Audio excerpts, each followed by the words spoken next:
in association with mutual funds. सही है।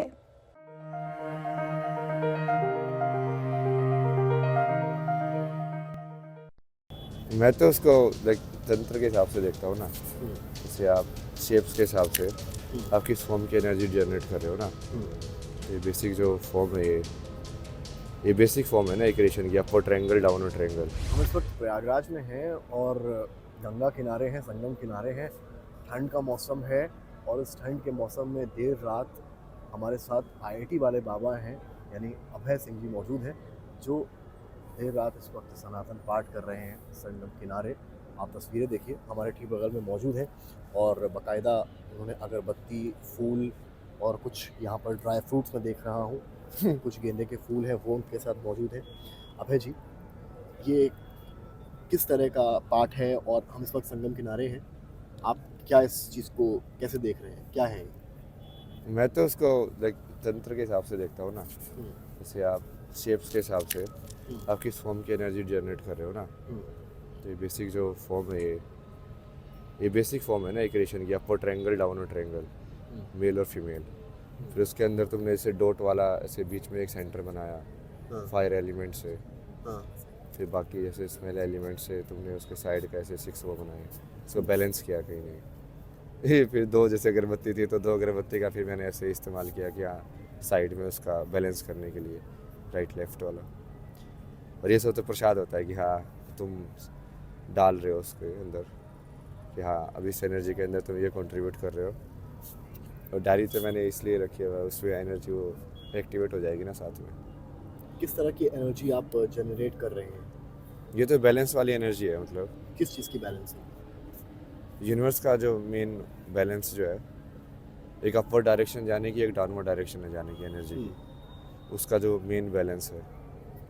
आप मतलब कह रहे हैं कि आप यहाँ संगम किनारे पूरे यूनिवर्स की एनर्जी बैलेंस कर रहे हैं इसके ज़रिए? नहीं, अभी तो यूनिवर्स की भी हो जाएगी यदि मैं यूनिवर्स के साथ सिंक में आ गया तो।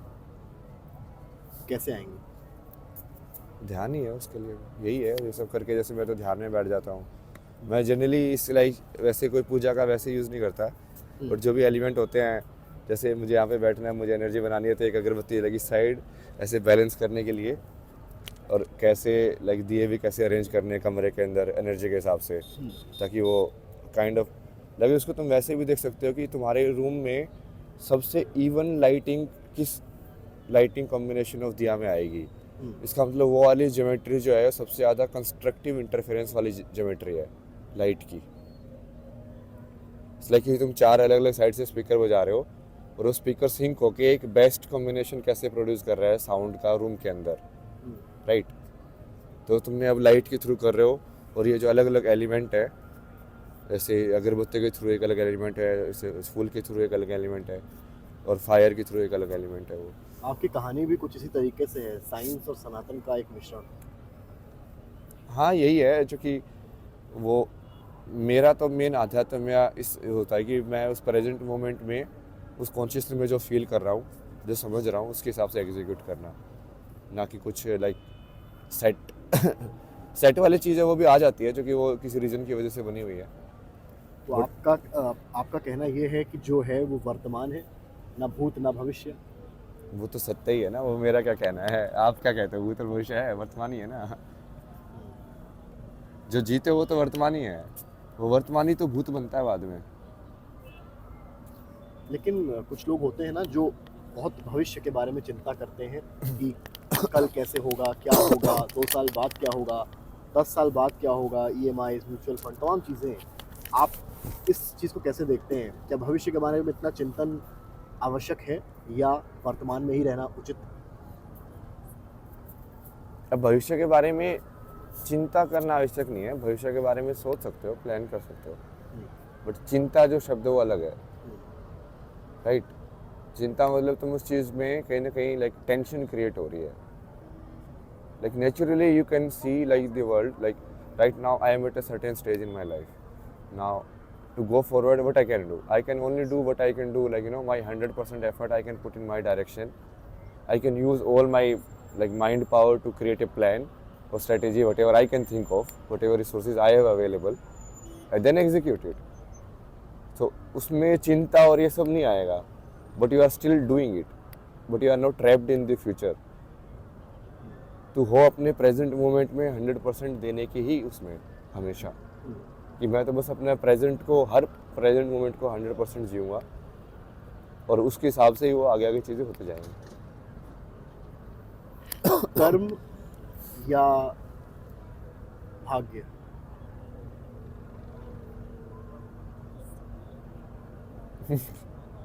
कर्म या भाग्य है?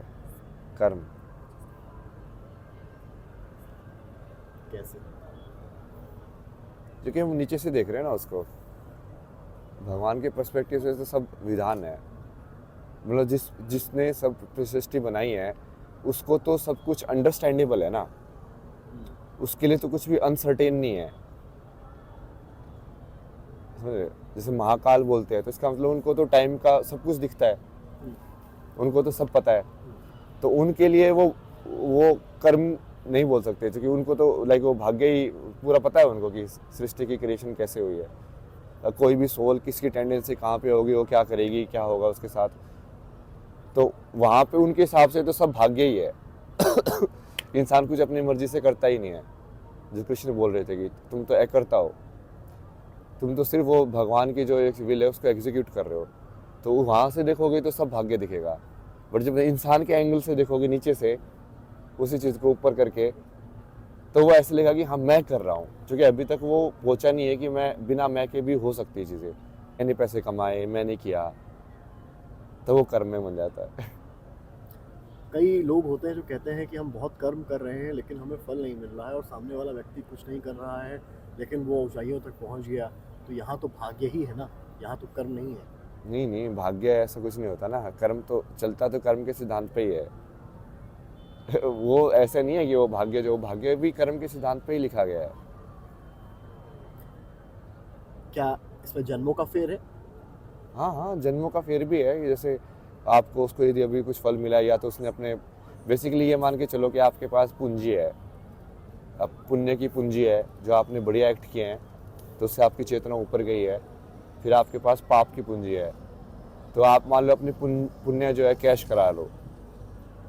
कैश करा लो मतलब आप बोलो कि हाँ ये, जैसे बहुत बार बोलते हैं ना कि मेरी उम्र तुम्हें लग जाए, या उसको बेसिकली अपनी सारी गुडविल को एक बार में कैश करा लो। जैसे बहुत सारे लोग करते हैं ना, जैसे वो पूरी लाइफ लगा देते हैं गुडविल बनाने में या वैसे वो बनाने में, और फिर उसको एक बार में ही लाइक वो वसूल लेते हैं इन वे। तो यदि उन्होंने वो उनको ऐसे हो रहा है तो इसका मतलब कहीं ना कहीं या तो अपने कर्म का वो कैश कर रहे हैं, वसूल रहे हैं, तो इसलिए वो उस वाले कर्म का नहीं है, वो पिछले वाले कर्म को उन्होंने पूरा सारा बोल दिया कि हाँ मेरी सारी अच्छाई को तुम अभी हो कि अभी दे दो। आप पुनर्जन्म में यकीन करते हैं? होता है ना पुनर्जन्म।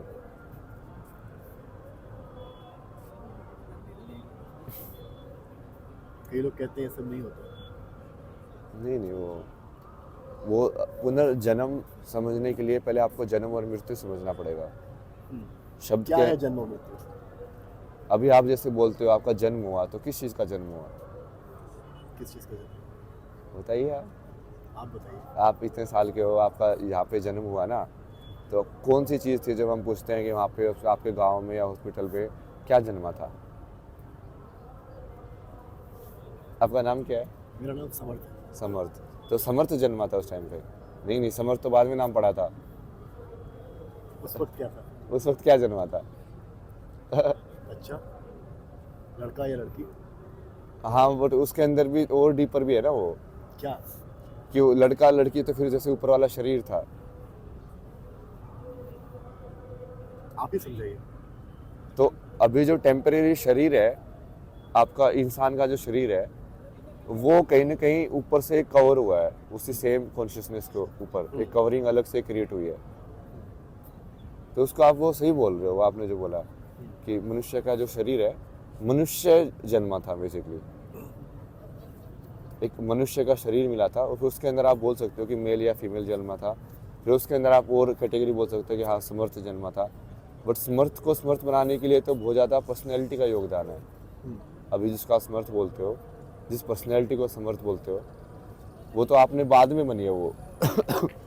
स्कूल के अंदर बाद में आपने जैसे पढ़ाई की, जैसे आपने एक्सपीरियंस किया, वही मोह क्या है? किसी चीज़ को पकड़ के रखना। जैसे ये मोमेंट है, मान लो कुछ अच्छा हो रहा है तो मैं उसको सोचूं कि ये मोमेंट ऐसे ही चलते जाए, जबकि यूनिवर्स का जो चेंज है, एक जो नेचुरल टेंडेंसी है चेंज में रहने की, परिवर्तन में रहने की, वो वैसे ही होगा। बट हम चाहते हैं कि वो कांस्टेंट रहे। हर चीज़ में यही होता है, एज के साथ यही होता है, पैसे के साथ यही होता है। हम चाहते हैं कि नहीं कम ना हो। वो सब मोह दिखाता है कि कोई ऐसे रिलेटिव भी है, सबको पता है ना कि उनके सबके मम्मी पापा को मरना है। ये पूरी सर्कल, ये जो खेल है ये लिमिटेड होता है, बट फिर भी लोग भूल जाते हैं कि मौत तो निश्चित है, सबकी मौत निश्चित है। बहुत सारे लोग आए इसी धरा के ऊपर, पता नहीं कितने खेले हुए होंगे इसी ज़मीन के ऊपर। सोचो ना क्या क्या हो चुका होगा इसके ऊपर, कितने लोग आके अलग अलग गेम खेल चुके होंगे, जो अभी हम उसके ऊपर फिर एक अलग गेम खेल रहे हैं। तो बट उस चीज़ को कांस्टेंट समझना कि किसी भी चीज़ को तुम कांस्टेंट रख सकते हो, वो मोह का कारण बनता है। मोह, प्यार और अट्रैक्शन में क्या अंतर है? अट्रैक्शन तो उसको नेचुरल टेंडेंसी के हिसाब से बोलेंगे। वैसे मोह प्यार अट्रैक्शन आपने दो हिंदी एक इंग्लिश का बोल दिया जी। हो, तो हो लगाओ। सकता है एक आधा शब्द वो सेम ही हो, मतलब ना। मोह, प्यार और लगाव। वही, लगाओ। मोह प्यार और लगाओ। प्यार तो जैसे जो शब्द यूज़ किया गया है, जैसे इसमें कोर डेफिनेशन में तो जा ही नहीं सकते, क्योंकि ये प्योर शब्द नहीं है ना।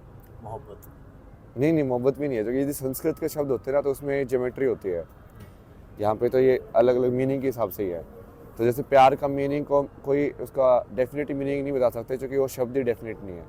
तो प्यार का मीनिंग मैं लाइक आज के कल्चर के हिसाब से बता सकता हूँ कि अब जैसे मोह, प्यार और लगाव, तो मोह तो दोनों में है, प्यार और लगाव दोनों में मोह है।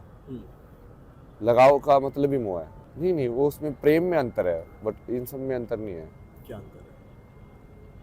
प्रेम जो है वो बेसिकली वो बीच में रहता है। वो जैसे मैंने बताया ना कांस्टेंट, वो कांस्टेंट रखने की कोशिश नहीं करता है उस चीज़ को, वो उस चीज़ को भी इवॉल्व होने देता है अपने साथ,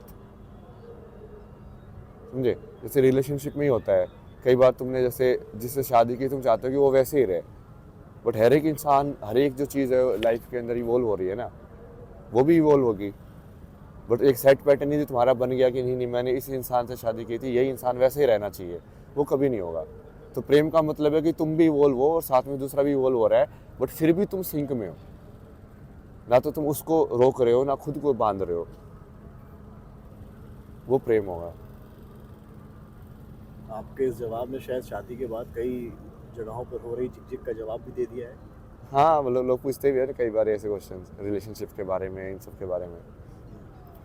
जो नई जनरेशन है उसके जो मायने हैं प्यार मोहब्बत के, उनको आप कैसे देखते हैं? क्या वो सही है या गलत है? अलग अलग लेवल पे है, वो अटैचमेंट ही है, वो डिज़ायर जैसे मैनिफेस्ट हो रही है। एक डिज़ायर है अंडरस्टूड होने की डिज़ायर, तो उसकी वजह से इंसान दूसरे इंसान को ढूंढता है कि जिसके साथ वो समझ पाए तुम्हें। कोई तो इस संसार में हो जो तुम्हारी कहानी का विटनेस हो कि हाँ वो उसको ही पता हो कि तुमने क्या किया है, तुम साझा करो, वो चीज़ शेयर करो। वो साइकोलॉजिकल है, वो मेल और फीमेल में सेम ही टेंडेंसी होती है, उसमें अंतर नहीं है। किसी से अलग हो जाना और उसके बाद भी उससे नफरत न कर पाना क्या है? नफरत तो वैसे भी नहीं करनी चाहिए ना, अलग होने में नफरत क्यों करनी चाहिए। ठीक है, वो टेंडेंसी उनकी दूर जाने की थी, वो चले गए, तुम अपनी टेंडेंसी में हो, जो तुम्हारे पास आना होगा वो अपने आप ही खींचा चला जाएगा, और जो रहना होगा वो वहीं पे रहेगा, उसको पकड़ के बांध के रखने की जरूरत नहीं पड़ेगी। जैसे इसका एक और एग्जांपल समझ सकते हो ना, कि जो कुत्ता आपका कुत्ता है उसको बांध के थोड़ी ना रखोगे, वो भागेगा नहीं कहीं पे। जब बांध के रखोगे तो मोह है। यदि तुम उसको फ्री छोड़ दो और फिर भी वो वहीं पे बैठा रहे, इसका मतलब प्रेम है, कि वो अपनी विल से, उसके पास पूरी फ्रीडम है, सब कुछ है, बट फिर भी उसने चूज किया कि वो आपके साथ रहे। काफ़ी सीरियस सवाल आपसे हो गए। क्या जो कहा जाता है कि मृत्यु क्या है आपके हिसाब से? वही जो जन्मा था वही तो मरेगा। जैसे मैंने पूछा क्या जन्मा था, हाँ। तो मनुष्य शरीर जन्मा था ना, तो मनुष्य शरीर मर जाएगा, बट मनुष्य शरीर के अलावा भी कुछ और चीज़ है हमारे अंदर। शरीर के अलावा भी कुछ चीज़ है, चेतना, आत्मा। अब वो नहीं मरती है। फिर मृत्यु के बाद क्या होता है आपके हिसाब से? मतलब वो शरीर की मृत्यु की बात कर रहे हो? पुराण है, बहुत मृत्यु होती है ना इंसान की। साइकोलॉजिकल भी मृत्यु हो सकती है आपकी। कैसे? मतलब आप सारा का सारा अपना जो डेटा है उससे डिटैच हो जाओ पूरे की तरीके से, तो साइकोलॉजिकली आप डेड हो जाओगे। मतलब आपकी पर्सनैलिटी वाइज आप डेड हो। एक केस हुआ बैंगलोर में, एआई इंजीनियर वाला, शायद पढ़ा हो खबर में। उन्होंने तो हम आरोप लगाया कि बच्चे के साथ नहीं रहने दिया गया, बार बार प्रयागराज को पेशी के लिए आना पड़ता था, जौनपुर जाना पड़ता था, लंबा चौड़ा लेटर वीडियोस दिए। उस पूरे मामले को आप कैसे देखते हैं? तो वो जो मेंटल लेवल है, जो आप साइकोलॉजिकल प्रेशर की मृत्यु की बात कर रहे हैं, क्या वो वही एग्जाम्पल है? नहीं, उसमें तो बेसिकली क्या है ना, उन्होंने वो तो उससे साइकोलॉजिकल डेथ से भाग के पहले उन्होंने शरीर को ही मार दिया। कि साइकोलॉजिकल डेथ से पहले फिजिकल डेथ कर देते हैं, तो साइकोलॉजिकल डेथ से डर रहे थे वो लोग। साइकोलॉजिकल डेथ तो मतलब कि तुम जीते जीते मर जाओ। वैसे शरीर को नहीं मारना है, बट वैसे अंदर से मर जाओ। जब सब खत्म हो जाए तब इंसान क्या करे? कभी खत्म होता ही नहीं ना। इंसान ये मान ले कि सब खत्म हो गया। नहीं ना, जैसे अभी मैं अकेला बैठा हूँ तो बोलता आपने सब कुछ छोड़ दिया, क्या मेरे लिए खत्म हो गया? नहीं, कुछ भी खत्म नहीं हुआ। क्या खत्म हुआ? दुनिया तो चलती रहती है अपने हिसाब से। यही तो लोग सोचते हैं, इसलिए लोग सुसाइड करते हैं। उनको लगता है कि लिमिटेड चॉइस वाला जो वर्ल्ड हमको ऑफर किया गया है, जिसमें हम रह रहे हैं, कि ये चीज़ तेरे साथ नहीं हुई तो इसका मतलब तेरा सब खत्म हो गया। अरे कोई नहीं, ये चीज़ नहीं हुई तो दूसरे टाइप से भी जा सकती है कहानी। अब हीरो की कहानी जरूरी नहीं ना वो एक ही टाइप से हो कोई फिल्म, कि उसमें शुरू में उसमें लव स्टोरी हो के फिल्म ये हो गया हो सकता है शुरू में उसके साथ बहुत कुछ हुआ, फिर लास्ट में जाके हो सकता है उसने शादी की ना हो, फिर कुछ और एम मिल गया हो अपनी लाइफ को निभाने के लिए। बहुत कुछ हो सकता है ना संसार में। पीड़ा क्या है? पीड़ा, दुख को पीड़ा बोल सकते हैं वैसे तो। एक विरह वाली पीड़ा भी होती है। विरह वाली पीड़ा वो वाली पीड़ा होती है जिसको भगवान की अलग होने की पीड़ा, और जो दुख वाली पीड़ा होती है वो अटैचमेंट वाली पीड़ा होती है, कि तुम्हारा अहंकार या तुम जिसको अपना मैं मानते थे, अपना मानते थे, जैसे आपका परिवार, आपकी गाड़ी, आपका चैनल, आपका वीडियो, उस मैं में से यदि किसी चीज़ को हानि हो जाए तो आपको साइकोलॉजिकली हानि होती है। जैसे आपको अभी मैं बोल दूं कि आपकी मम्मी का एक्सीडेंट हो गया, तो वैसे कुछ हुआ है कि नहीं हुआ आपको नहीं पता, बट ये चीज़ साइकोलॉजिकली आपको इफेक्ट करेगी। क्यों? क्योंकि वो मन के माइंड के अंदर ऐसा होता है कि ये एंटिटी जो थी मेरे से जुड़ी हुई थी अब वो डेड हो जाएगी, अब वो हलचल नहीं कर सकती। और पीड़ा से निदान क्या है? पीड़ा से निदान क्या है? पीड़ा से दुख से तो यही निदान है ना, मुक्ति, मोक्ष। जो बुद्ध ने बोला था कि ये संसार दुख है, तो वैसे तो सारा संसार ही दुख है, बट वो जिस दुख की बात कर रहे थे कि संसार दुख है, वो विरह वाला दुख है। फिर ये पूरा संसार ही कहीं ना कहीं, चूँकि तुम एक से अनेक हुए हो और वो एक लिमिटेड आइडेंटिटी में एक अनलिमिटेड चीज़ को कैद किया हुआ है, तो वो अनलिमिटेड चीज़ हमेशा चाहेगी कि वो फिर से उस अनलिमिटेड के पास जाए। आपने मोक्ष की बात की, मोक्ष क्या है? यही एग्जैक्टली जो बोला कि आप एक लिमिटेड उससे अपने आप को आइडेंटिफाई कर रहे हो, उस लिमिटेड आइडेंटिफिकेशन से जब तुम अपने आप को अनलिमिटेड आइडेंटिफिकेशन में चले जाते हो तो मोक्ष हो जाता है। क्योंकि लिमिटेड आइडेंटिफिकेशन के अंदर कंडीशंस आती हैं, तो तुम कंडीशनल लाइफ जीते हो जो कि फ्री लाइफ नहीं होती है। मेरा एक आखिरी सवाल आपसे है, जमुना अखाड़ा को लेकर। संत महंतों ने कहा कि आपको लेकर काफ़ी कुछ उन्होंने आज बयान दिए, कल भी बयान दिए कि आप वहाँ अलबेले से थे, नौटंकी करते थे, इस तरह की भी बातें आपको लेकर कही गई। क्या ये सब बातें आप पर प्रभाव डालती हैं? नहीं, ये सब तो पहले भी बहुत बार हो चुका है ना। ऐसे बहुत सारे लोग मिलते हैं जो शुरू में तो जब तक तुम्हारा फ़ायदा उठ रहा है तो उठा रहे हो, तो उठाने दे रहे हो, तो साथ में रहते हैं, फिर बाद में उनका एकदम से एटीट्यूड बदल जाता है, सारी चीज़ें जो तुम करे तो वो झूठी हो जाती है।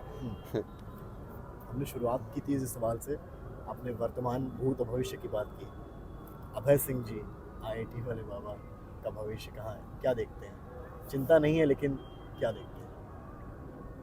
ये मेरे को तो जैसे मेन करते हुए तो वही है ना, जैसे अभी मैं देख रहा था ह्यूमन सिविलाइजेशन अभी बहुत ज़्यादा डिफेक्टिव और वैसे आ रहा है, अभी स्टेट तो बहुत ज़्यादा ख़राब है। अच्छा, अब देखो ना, लॉ एंड ऑर्डर के लेके बाकी सब चीज़ें बेसिक समझ ही नहीं है आधे लोगों को, तो कि ये है क्या मतलब खेल। उनको ना समझने का टाइम भी दिया गया है, जो कि वो गरीबी की वजह से, उस सब की वजह से। ये बहुत ज़्यादा एक वही ना, जब तुम उसको समझते हो कहानी के अंदर है तो उसको ठीक करना है। तो मेन चीज़ तो वही है कि वो करना है, उस रास्ते पे आगे बढ़ना है। उसी रास्ते पे आगे बढ़ रहा था पिछले काफ़ी सालों से, धीरे धीरे कि इसको कैसे ठीक करें, उसको ज्ञान के थ्रू ठीक करें। मेन तो ज्ञान ही है, ज्ञान से ही सब आपके पास आता एक है। जो किताब है ये इसमें क्या है? वही है, ज्ञान ही है इसके अंदर भी, देवी सरस्वती। देवी सरस्वती। ज्ञान से ही सब होता है ना। इसके पर दिखाएंगे सरस्वती से, ज्ञान से लक्ष्मी आती है काफी फिर। कुछ लिखा हुआ है, काफी कुछ इसमें क्या कुछ लिखा है आपने? नहीं, मैं जैसे आइडेंटिफिकेशन की जो बात कर रहा था ना, वही दिखा रहा था इसमें। जैसे हमने हर एक फॉर्म को जैसे आइडेंटिफाई करके रखा हुआ ना, अलग अलग नाम से। हम जहाँ पे एनवायरनमेंट को देखते हैं, अलग अलग फॉर्म जो मूव हो रही हैं, तो किसी फॉर्म को बोलते हैं कि ये प्लांट है। एक दूसरी फॉर्म को बोलते हैं ये एनिमल है, तीसरी फॉर्म को ये ह्यूमन है। तो ये आइडेंटिटीज़ ही हैं। मैं, मानव, पुरुष, स्त्री, ये क्या लिखा है आपने? ये भी वैसे ही है ना कि मैं बोलता है, फिर वो मैं के बाद बोलता है कि मैं मानव हूँ। फिर वो मानव के बाद जैसे हमने आपसे पूछा ना, एग्जैक्टली वही चीज़ तो लिखी है जो आपको स्टार्टिंग में समझाई थी वही। आपने सब कुछ लिख रखा है। हाँ, तो जैसे बीच में तो मैं चीट और शीट क्या भी लिखा है रखता आपने था। डायरी में? ये दिखाता ना मैं। वैसे सब्जेक्ट की चीज़ें भी लिखी हैं। ये पूरा क्रिएशन ऑफ द यूनिवर्स को समझाया ना मैंने, बहुत बढ़िया तरीके से। लाइक इसमें तुम मैथमेटिक्स भी समझ सकते हो, ज्योमेट्री भी समझ सकते हो, पुराण के हिसाब से कहानियाँ भी समझ सकते हो, बहुत सारी चीज़ें लाइक एक उसके अंदर समझ सकते हो। कि सबसे पहले तो एक सबसे बड़ा क्वेश्चन जो होता है कि जब सब एक ही था तो वो अनेक हुआ क्यों? क्यों? इच्छा की वजह से। वो मेन जो कारण है ना, जिसको बोलते हैं हम, जो कारणों का कारण है, जो मूल कारण है, वो मूल कारण इच्छा है, डायरी में रोज वासना। लिखते हैं आप? रोज लिखते हैं? ये ना फिर मुझे फिर ध्यान में जाना पड़ता है ना, क्योंकि मैं अपने अंदर ऑब्जर्व कर करके लिखता हूँ उसको कि अच्छा मेरा मेन कारण क्या है एग्जिस्टेंस का। अच्छा, सबसे पहले तो इच्छा है, और उस इच्छा की वजह से विचार आ रहा है।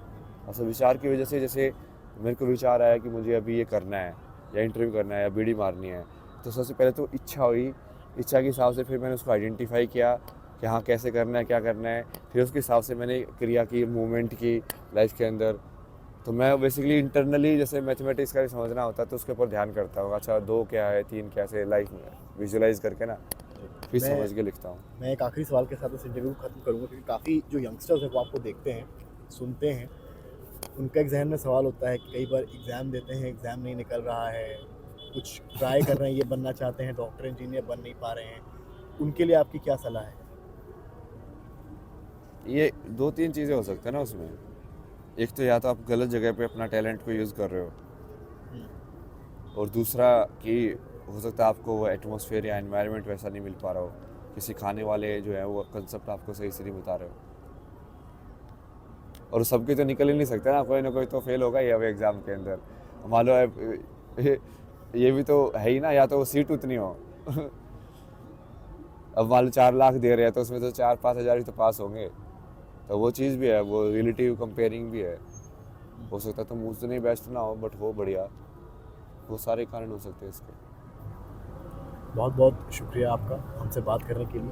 गंगा किनारे आप देखिए, ये पीछे का माहौल देखिए किस तरीके से यहाँ पर बाबा ने सनातन पाठ किया और अपनी तमाम सवालों पर राय रखी और बताया क्या सही क्या गलत। निर्णय आपका, आपका शुक्रिया। समर्थ श्रीवास्तव, प्रयागराज।